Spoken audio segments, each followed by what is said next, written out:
Boa noite, queridos. Deus abençoe a vida de vocês. Espero que esteja tudo bem, né? Agradecemos as orações aí. Na semana passada nós estivemos ministrando em um acampamento de jovens de uma igreja, e por isso nós tentamos transmitir o culto diretamente de lá. Não sei se todos conseguiram acompanhar,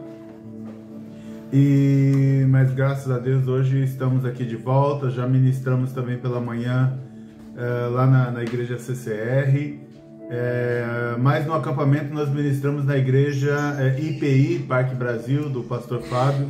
Abraço ao pastor Fábio, a pastora Flaviane, também aí o nosso líder aí da CCR, o pastor Eduardo, e também a pastora Cíntia, né? Então foi bênção, e agradeço a todos os que estiveram orando por nós aí nesses dias.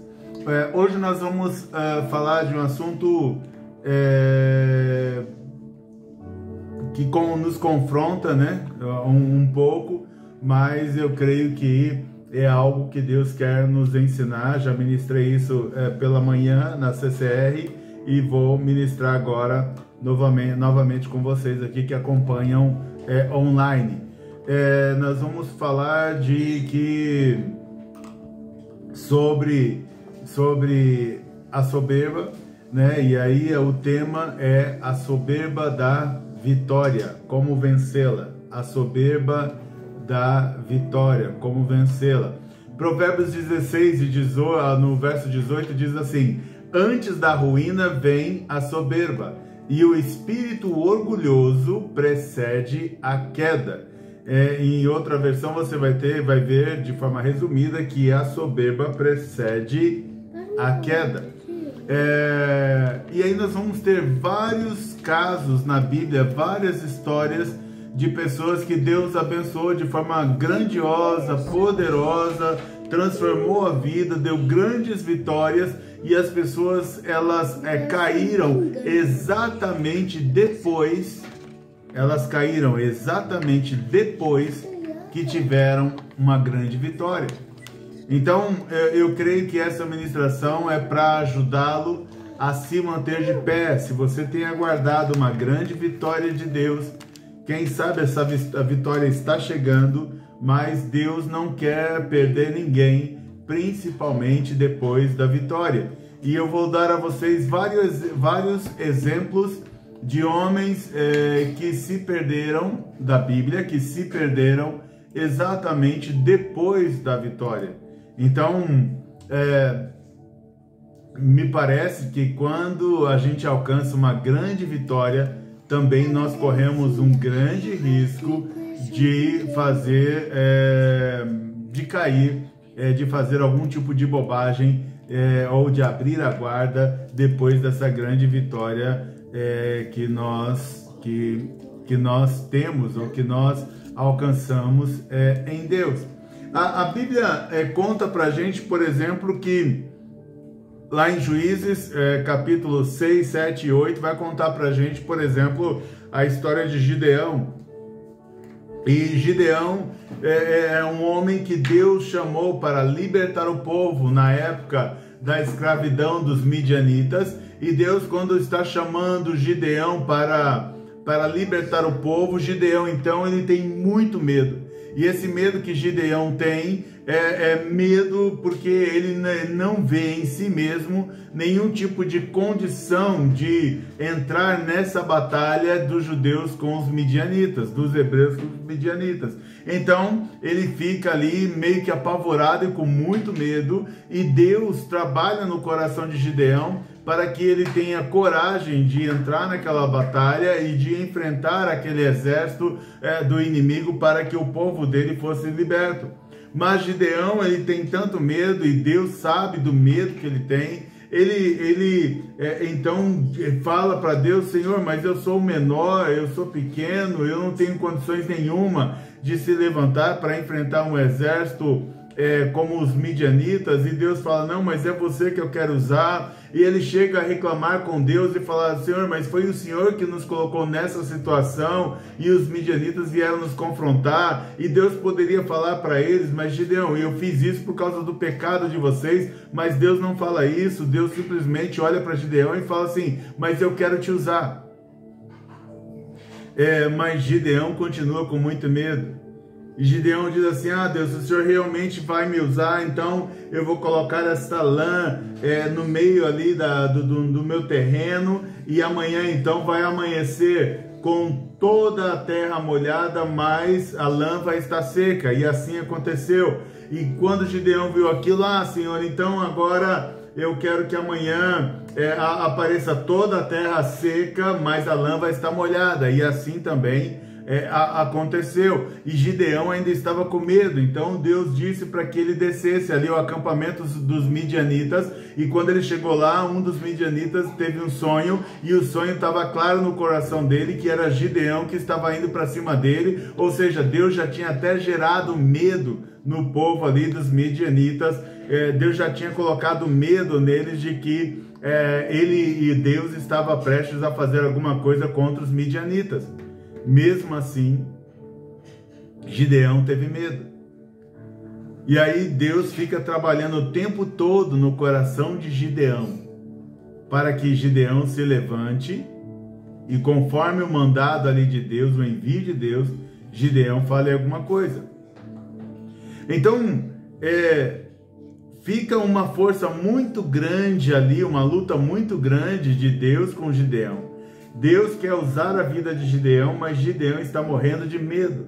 Deus dá várias evidências a Gideão, e Gideão mesmo assim está com medo. Até que Gideão consegue ter a coragem de reunir o exército. Ele reúne então 30 mil homens para lutar contra os midianitas. E Deus fala para ele assim, não, tem muita gente. E se vocês vencerem, vocês vão falar que foi no braço de vocês que vocês venceram. Então Deus fala para Gideão perguntar quem está com medo, e quando Gideão pergunta quem está com medo, mais de 22 mil homens respondem que está com medo, e Gideão então dispensa esses 22 mil homens, e aí ficaram ali 10 mil homens, e Deus falou assim, ainda tem muita gente, vocês vão achar que foi o braço de vocês. Aí vão mais 9.700 embora, ficam só 300 homens. E com esses 300 homens, Deus usa Gideão para libertar o povo judeu, Israel.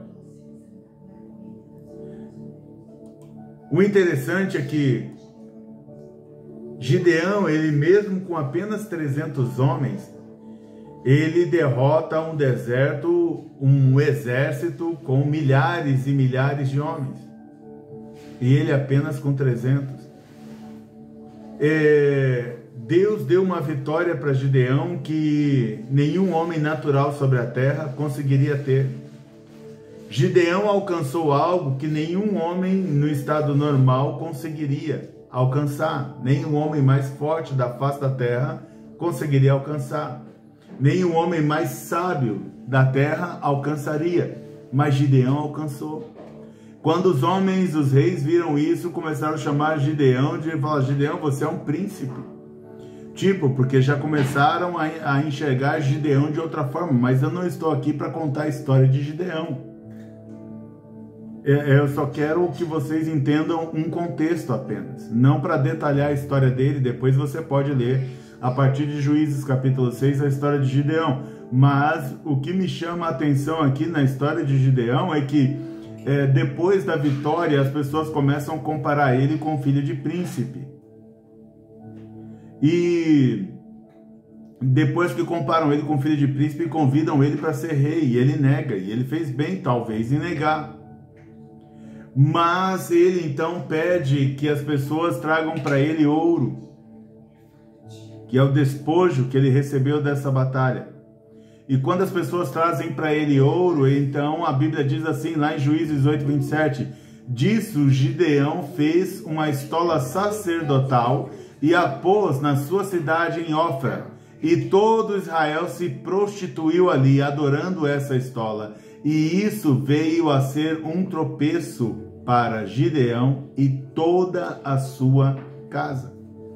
Então, Gideão teve uma vitória belíssima, mas depois teve essa ideia infernal de construir uma imagem como se fosse um altar. E aí ele desviou todos da casa dele, ele mesmo se desviou, e ali virou um objeto de adoração. Gideão, ele falou, não, eu não quero ser rei, mas no coração dele também, ele falou, mas eu também não quero ser esquecido, então eu vou colocar um novo monumento aqui para que todos se lembrem de que um dia Gideão lutou por este lugar e venceu. Mas na verdade deveria ser um altar, se houvesse um altar em honra e agradecimento a Deus, porque Deus que deu a vitória, não foi Gideão. E aí, boa parte do que Deus fez no coração de Gideão, Deus fez em particular. Ninguém sabia que Gideão estava com medo. E Deus ia tratando o coração de Gideão. Ninguém sabia que Gideão não queria lutar. E Deus foi tratando o coração de Gideão. Ninguém sabia que Gideão se considerava uma pessoa totalmente inapropriada, incompetente, incapacitada. Mas Deus foi trabalhando no coração de Gideão. Então, Gideão, ele não era a melhor opção de Deus para enfrentar um exército midianita, mas foi a pessoa que Deus escolheu. Isso apenas para tentar deixar para você bem claro de que Gideão por si mesmo, ele não teria ido nessa batalha. Mas depois que ele foi e ganhou, então ele construiu um monumento em homenagem a si mesmo. E isso é o que eu quero dizer sobre... Eu achava que não teria... Quando Deus falou assim, fala sobre a soberba da vitória, eu falei, legal, e que texto que eu vou usar? Não tem nenhum exemplo na Bíblia. E aí Deus me deu vários. E Gideão, depois de uma grande vitória, ele então fez o povo adorar o nome dele. Então, depois de uma grande vitória, a soberba que atingiu o coração de Gideão fez com que o povo desandasse. A Bíblia vai contar também para a gente de que Davi, e o texto lá em Davi, lá em 2 Samuel 12, ele começa exatamente assim, ele diz assim, no tempo em que os reis deveriam estar em guerra, Davi não foi para a guerra. Então o texto deixa claro que Davi naquele dia ele deveria estar em guerra, não estar no palácio. E aí ele está dando uma volta lá na varanda ali do palácio dele, no terraço, e lá do terraço ele vê uma mulher bonita tomando banho, e como ele é rei, ele dá ordem para os seus súditos para trazer aquela mulher para ele se deita com ela, só que aquela mulher tinha família, tinha um marido. E então Davi, quando sabe ali, ele fica sabendo que ela tem um marido, e ele já sabia disso, ele perguntou, então o que eu quero dizer antes de se deitar com ela, ele sabia que ela tinha um marido, mesmo assim se deitou com ela, e depois o plano dele foi que o marido dela fosse trazido da guerra e se deitasse com ela, e fingisse que a gravidez que agora ela está por causa de Davi, fingisse que aquele filho não era de Davi, que o filho era do próprio Urias. Esse era o plano de Davi. Não deu certo, e eu não vou contar também a história, porque não é o contexto aqui, mas você pode ler depois, sossegadamente. Mas Davi, então, ele arma um plano, já que ele não conseguiu fazer Urias se deitar com a própria esposa, ele mata um plano para matar o funcionário dele, para matar um dos súditos dele, para matar um dos guerreiros que lutavam por ele. E ele, então, mata Urias. Ele tem no coração dele de que a vitória está certa. Agora, quando você olha o contexto, tipo assim, Davi colocou na cabeça dele que resolvi meu problema, matei o meu problema.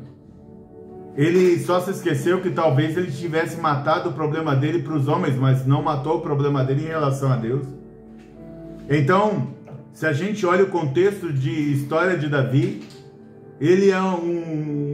quando ele era menino, ele matou um leão, ele matou um urso. Quando jovem ainda, ele matou um gigante chamado Golias. Ainda jovem, ele montou o próprio exército de 600 homens, ou 400 ou 600 homens. E eles saíram por aí com esse pequeno exército dele, ele conquistava cidades, ele destruía nações. Ou seja, ele fazia coisas que era impossível para um homem comum fazer. Ele tinha vitórias que era impossível alguém ter uma vitória daquela. Mas chegou um momento que talvez a soberba entrou no coração de Davi e ele já começou a pensar: o meu exército é tão poderoso que eu nem preciso mais ir em guerra. Eu nem preciso mais ir lutar com ele. E no momento que Davi fez isso, que ele ficou em casa quando ele deveria ter guerra, ele caiu em pecado. Provavelmente a soberba de Davi o derrubou. Mais para frente nós vamos ter um outro episódio que Davi ele pede para que contem quantos, ele pede para que façam um censo para ele saber o tamanho do povo que está com ele. E os próprios imediatos dele já perceberam, falaram: "Rei, isso é loucura, não precisa fazer isso. Deus tem te dado força, Deus tem te dado vitória em tudo, não faça isso." E ele pegou e mesmo assim fez e trouxe de novo derrota para si mesmo e para o povo. Porque a soberba, depois de tantas vitórias, a soberba entrou no coração de Davi. E é interessante que na situação com Batseba, Deus fala com ele de forma comovente. Deus diz para ele assim: "Eu lhe dei a casa de seu senhor e as mulheres de seu senhor em seus braços. Também lhe dei a casa de Israel e de Judá. E se isto fosse pouco, eu teria acrescentado tais e tais coisas. Por que então você desprezou a palavra do Senhor, fazendo o que era mal aos olhos dele? Com a espada você matou Urias, o Heteu. Você tomou-a por esposa, a mulher dele, depois de o matar com a espada dos filhos de Amon." Então Deus estava falando assim: por que você fez essa loucura? Se você tivesse me pedido mais coisas, eu teria te dado, apesar do absurdo de coisas que eu já te dei, eu teria te dado mais. Mas a soberba da vitória, quando entra no nosso coração, ela então nos leva muitas vezes a pecar contra o Senhor, nos leva a fazer bobagem. Assim também foi com o filho dele, Salomão. Salomão, ele foi um menino que já nasceu no berço esplêndido. Ele foi um menino que já novo ali, ele já foi prometido a Deus por Davi. Ele foi prometido de Deus para Davi de que ele seria o novo rei. Então era um menino que ele já sabia qual era o futuro dele, de que ele seria um rei. Ele nasceu numa família rica. Ele nasceu numa família real. Ele viveu num palácio. Ele comia do bom e do melhor. Ele tinha funcionários à sua disposição. Ele tinha tudo o que um ser humano mais desejaria na vida: riqueza, prosperidade. Depois Deus ainda lhe deu sabedoria e fez ele ser mais próspero ainda. Deus deu para ele tudo o que ele queria. E Deus deu para ele, como diz o texto, tudo o que ele nem pediu, Deus também deu. Deus deu tudo o que um homem sonhava, inclusive vida longa, riqueza, prosperidade, sabedoria, morte dos seus inimigos. A Bíblia diz que Salomão, ele não teve guerra durante o seu tempo de vida. Ou seja, ele era aquela pessoa que Deus deu vitória em tudo na vida. Mas a Bíblia diz assim, que poucos comentam sobre Salomão. A Bíblia diz assim: sendo Salomão já velho, suas mulheres lhe perverteram o coração para seguir outros deuses, e o coração dele não era fiel ao Senhor seu Deus, como havia sido fiel o coração de Davi, seu pai. Salomão seguiu Astarote, deusa dos Sidônios, e Milcom, abominação dos Amonitas. Assim Salomão fez o que era mal aos olhos do Senhor, e não perseverou em seguir o Senhor, como Davi, seu pai, havia feito. Nesse tempo, sobre o monte que fica diante de Jerusalém, Salomão construiu um santuário a Quemos, abominação de Moabe, e a Moloque, abominação dos filhos de Amon.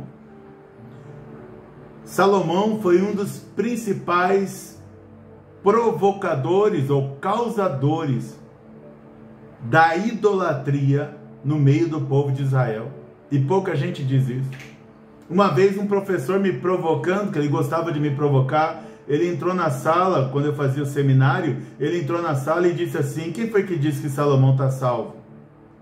E eu lembro que quando eu ouvi aquilo pela primeira vez, eu fiquei muito indignado, revoltado com o professor, briguei com ele na sala de aula, briguei assim, comecei a reclamar com ele na sala de aula. Como é que o senhor pode dizer uma coisa dessa? E aí, mas depois, quando a gente amadurece e vai lendo mais a palavra, a gente percebe e fala assim: eu não sei se Salomão foi salvo. Porque esse texto aqui diz que ele, sendo velho, ele se desviou. Depois de tantas vitórias, o homem mais sábio do mundo cometeu uma das maiores ignorâncias contra Deus, que é o pecado da idolatria. O homem mais sábio do mundo cometeu um dos mais terríveis pecados contra o Senhor. A Bíblia diz que ele não só construiu os altares para outros deuses, mas a Bíblia está dizendo assim: e essas mulheres lhe perverteram o coração para seguir outros deuses. Significa que Salomão virou discípulo de outros deuses. Quem sabe discípulo de Moloque, que exigia das pessoas o sacrifício de crianças. E foi Salomão que construiu um santuário para Moloque no meio de Israel. A Bíblia diz que ele construiu um santuário para Quemos, enfim. No final da vida, Salomão se desviou. Um dos livros mais deprimentes da Bíblia é o livro de Eclesiastes. Porque se você entendê-lo ao pé da letra, você desiste de sair da cama e de fazer qualquer coisa. Porque qualquer coisa que você faça é vaidade. Mas aí você vê já o contexto de alguém que já perdeu o rumo, se perdeu no caminho, se desviou. O homem mais sábio do mundo cometeu uma das maiores ignorâncias da Bíblia. A soberba da sabedoria derrubou Davi. E quantos de nós gostaríamos de ter a sabedoria de Davi? Eu já orei várias vezes por isso. Quantos de nós gostaríamos de ter a prosperidade de Salomão? Quantos de nós gostaríamos de ter a riqueza de Salomão? Quantos de nós gostaríamos de ter a prosperidade de Salomão? A sabedoria de Salomão? Quantos livros você tem aí? 21 passos para a prosperidade conforme a história de Salomão. E na verdade ele ganhou o mundo e perdeu a sua alma e perdeu a sua vida. Ele ganhou o mundo e perdeu a sua vida. Infelizmente, a soberba, ela destrói. E a soberba, ela vai alcançar as pessoas principalmente depois de uma grande vitória. Por isso que é depois de uma grande vitória que a gente tem que tomar o máximo de cuidado com a nossa vida. A Bíblia também diz pra gente da história do rei Ezequias. O rei Ezequias também foi um homem muito abençoado por Deus. Deus ouvia as orações de Ezequias. Ezequias, ele tinha um coração voltado para Deus. Mas a Bíblia conta que Ezequias, ele ficou doente. E Isaías foi até a casa dele para falar para ele ajeitar a casa dele porque ele morreria. E então Ezequias, quando Isaías vai embora, Ezequias vira para o lado da cama, para o lado da parede, começa a chorar e ele diz: Senhor, lembre-se de tudo que eu fiz para ti. E ele começa a clamar a Deus dizendo que ele não queria morrer naquele momento.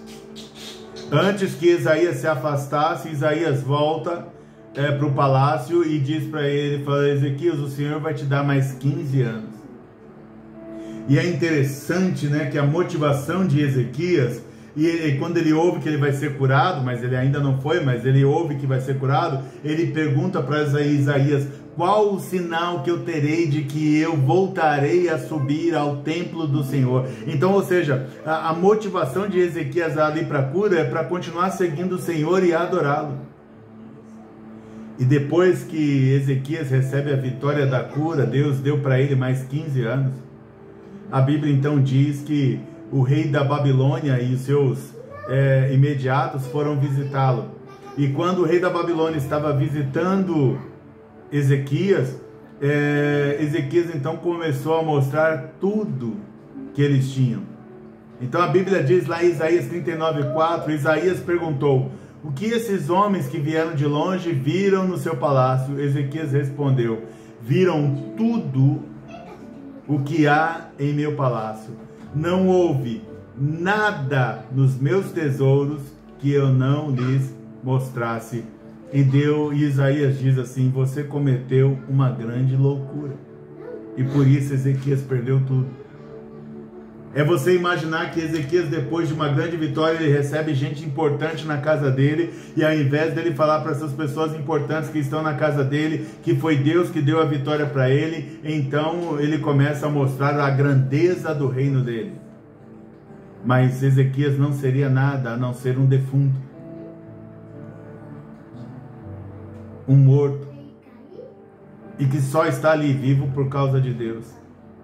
Mas você não vê ele exaltando a Deus, porque tudo indica que depois da vitória que Deus deu a Ezequias sobre a doença, ele então caiu e se perdeu. Por isso que o texto ainda lá de Provérbios 16:18-19 diz assim: antes da ruína vem a soberba, e o espírito orgulhoso precede a queda. Melhor é ser humilde de espírito com os humildes do que repartir o despojo com os orgulhosos.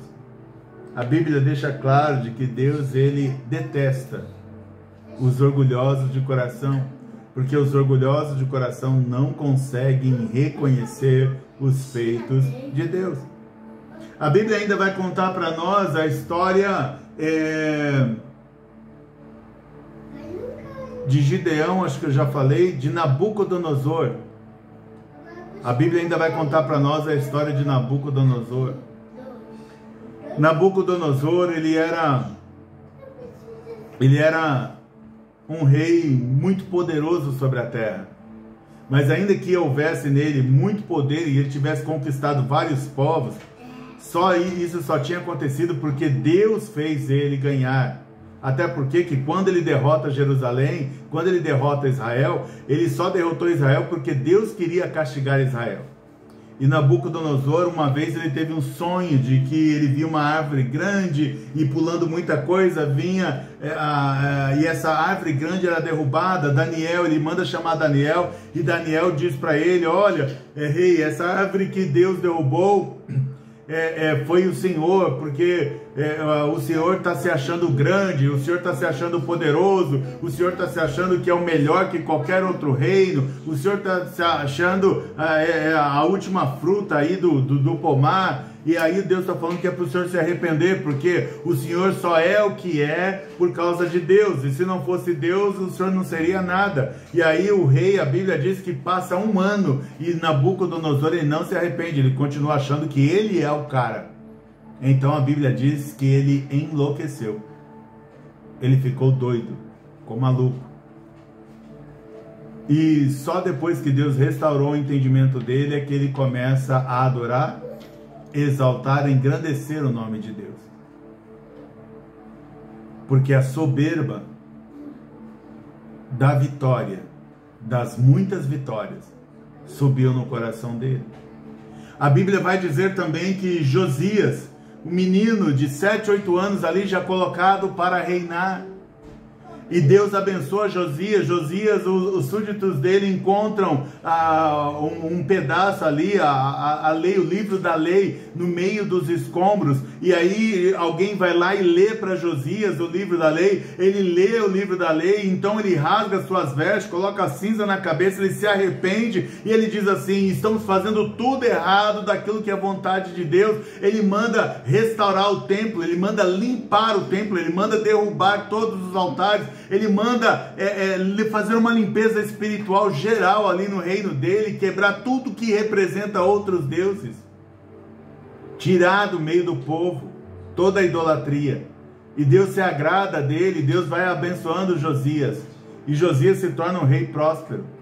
Josias, ele não tinha problemas com guerras, Deus estava ali abençoando ele, mas de repente um inimigo se levantou contra ele, e Josias, ele é acostumado a vencer na vida em tudo, desde os 8 anos de idade. Josias, então, ele pega o exército dele, e vai e sai para a batalha contra esse inimigo que se levantou. Mas no meio do caminho ele encontra o faraó ali, o exército do Egito, Neco, e Neco diz para ele, fala: Josias, essa batalha, eu não estou indo batalhar contra você, saia do meu caminho, eu vou batalhar contra fulano de tal. E era exatamente o exército que se levantou contra Josias, ou seja, Deus queria dar tanta paz para Josias, que até o exército que se levantou, Deus levantou um outro exército de longe para já vir em socorro e destruir esse exército e manter Josias em paz. Mas Josias saiu ali com o coração já obstinado e com o coração decidido,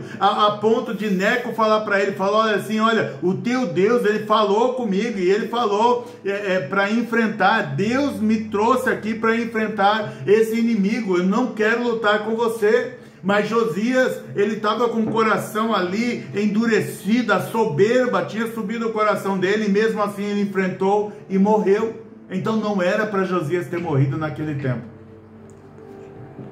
Não era para Josias ter morrido naquele momento. Mas por causa da soberba do coração dele, de achar que podia qualquer coisa, ele entrou numa batalha que Deus não pediu para ele entrar. E por causa disso, Josias morreu. Então, a soberba da vitória, ela é algo que nós precisamos prestar atenção. Nós precisamos prestar atenção de que é interessante, quando a gente está em luta na vida, a gente fica mais tempo orando, mais tempo clamando, mais tempo chorando, mais tempo jejuando, mas quando Deus nos dá a vitória, então a gente começa a diminuir o ritmo da oração, a diminuir o ritmo do jejum, a diminuir o ritmo da leitura da palavra, a gente começa a reduzir tudo. Isso é a soberba da vitória, que se a gente não se arrepender e não cuidar, pode causar a nossa queda, a nossa ruína. Eu assisti um filme esses dias, e nesse filme que eu assisti, mostra a história de 3 pastores, mas um deles em especial, Deus começa a usar ele com profecias, com curas, com visões, durante o culto. E chega uma hora que o pastor líder dele vai chamar a atenção, e o pastor dele chega a falar assim para ele: você acha que Deus faria isso sem você? Você acha que Deus só fez isso por sua causa?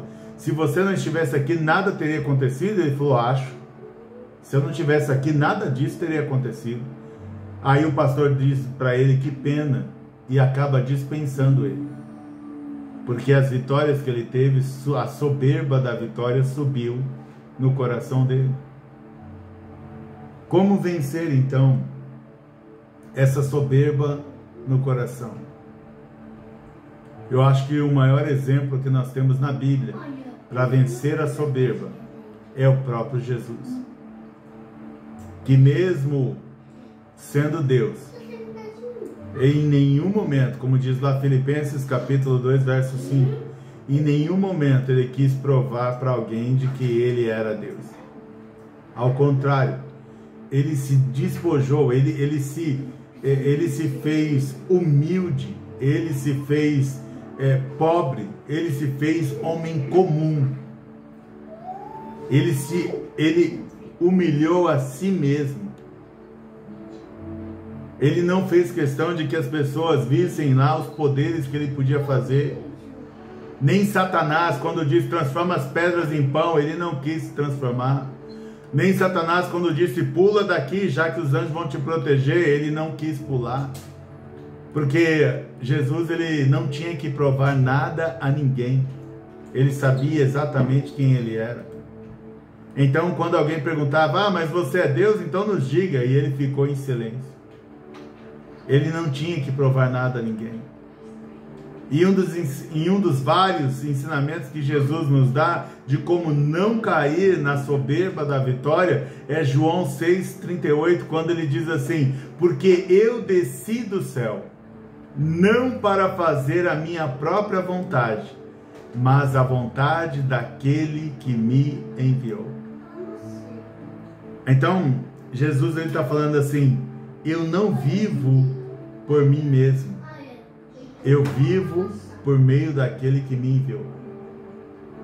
Eu não faço a minha própria vontade, eu faço a vontade do meu Pai. Eu não estou aqui para fazer o que eu quero, eu estou aqui para obedecer aquilo que o meu Pai quer que eu faça. Ele não está aqui para se fazer grandioso, ele está aqui para salvar outras pessoas. Ele não está aqui nem para preservar a própria vida dele, ao contrário, ele está aqui para entregar a própria vida por causa de outras pessoas. Deus, ele nos ensina que Jesus, ele veio não porque ele ia se dar bem. Jesus, ele veio porque ele nos amou e se entregou por nós e se fez pecado no meu lugar, no teu lugar. Ele pagou a dívida de pecado que era minha e que era tua. O meu sangue, que era para ser derramado por causa do salário do pecado, que é a morte, ele derramou dele, que não tinha pecado algum. Então Jesus ensina para a gente que se você quiser vencer e permanecer de pé depois de uma grande vitória, ele nos dá vários ensinamentos. E que a gente não pode esquecer, Gideão agora está todo machão, mas era um medroso, e que deu muito trabalho a Deus para que Deus gerasse coragem no coração dele. Mas tudo que Deus fez para fazer ele um homem corajoso, Deus fez em particular. E agora na frente do povo, Gideão, ele não quer ser esquecido, ele quer ser adorado. E a soberba veio no coração. Ele se esqueceu dos dias de trabalho que ele deu para Deus convencê-lo de que Deus queria usar a vida dele. Então, como vencer a soberba da vitória? Não faça a sua vontade, faça sempre a vontade de Deus. Não viva para você mesmo, viva por causa do próximo. Ame a Deus com todo o seu entendimento, com todas as suas forças, e ame ao próximo como a si mesmo. Faça tudo por causa de Deus e não por causa de você. Faça tudo por amor e não porque vai ganhar alguma coisa. Nunca se considere indispensável. Tenha sempre no seu coração que Deus poderia usar qualquer outro além de você, mas Ele escolheu usar a mim e a você. Mas entenda isso, todos nós somos totalmente substituíveis. Totalmente substituíveis. Existem pessoas que fariam o que a gente está fazendo por Deus de forma muito melhor, com muito maior excelência, talvez até com muito mais santidade, com muito mais vontade, com muito mais fé, com muito mais virtude, com muito mais vigor do que eu e você. E mesmo assim, Deus escolheu eu e você. Então, nunca se considere indispensável. Deus nunca dependeu de nós. Deus nunca dependeu de nós. Nós dependemos dele. Deus poderia ter usado qualquer outra pessoa. Tenha sempre isso no coração. A Bíblia diz em Lucas que nós somos servos inúteis, que depois de terem feito tudo o que Deus mandou, nós devemos ainda nos considerar servos inúteis, que não fizemos nada além da nossa obrigação. Mas mesmo assim, Deus nos ama. Ele nos ama. E muitas vezes Deus vai parar pessoas como eu e você. Deus vai parar no meio que você está na caminhada, de repente acontece alguma coisa que você é freado. Você está na caminhada e de repente o carro capota no meio da estrada. Você está na caminhada, de repente você tem uma queda que você não acreditou que teve aquela queda.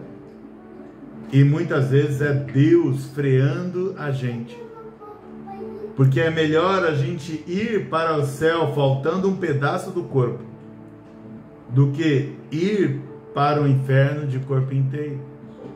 Então muitas vezes Deus vem e nos freia. E isso é amor dele por nós. Porque ele não quer que a gente se perca depois da vitória.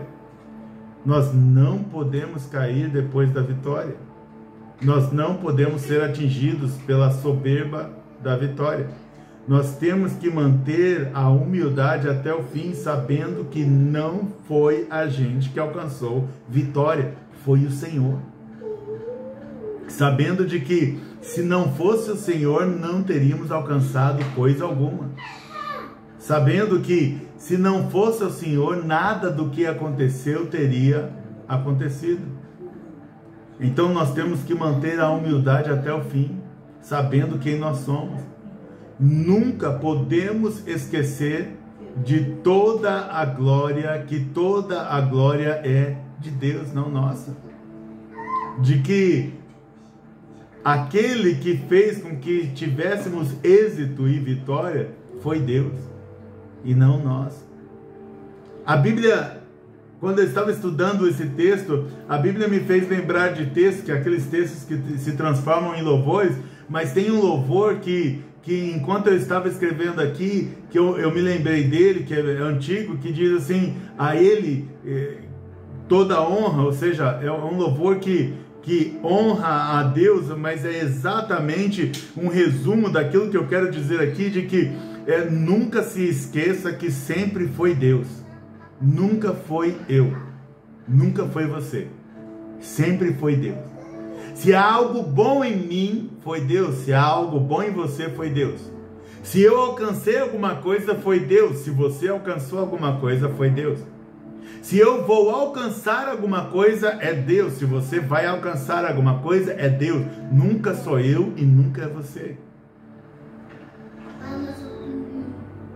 Nunca podemos esquecer de que a Deus sempre toda honra, toda glória e todo louvor. Amém? Sem Jesus e seu Espírito Santo, nada teria acontecido. Sem Jesus e sem o Espírito Santo, nada teria acontecido de bom em nossas vidas. Ele é o Senhor. E eu lembro que quando veio no coração de eu escrever Ele é o Senhor, eu lembrei do hino que diz: Ele é Senhor, sua verdade vai sempre reinar.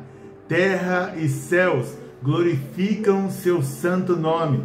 Ele é exaltado para sempre, exaltado no céu. A glória vai ser sempre dele. Tudo é por causa de Jesus. Eu estou aqui agora por causa de Jesus. Eu estou respirando hoje por causa de Jesus. Eu só estou vivo por causa de Jesus. Eu só tenho um objetivo de vida por causa de Jesus. Eu só tenho saúde agora por causa de Jesus. Eu só estou de pé por causa de Jesus.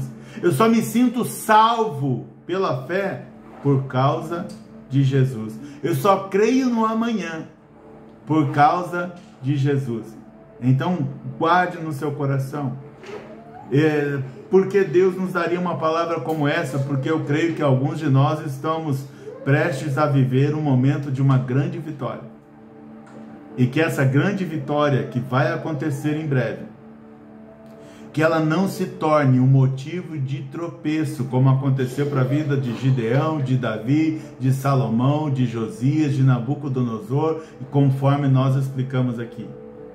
Que essa grande vitória, ela seja mantida em nosso coração, em humildade, sabendo que não foi nós, não fui eu, foi o Senhor Jesus que me deu essa vitória.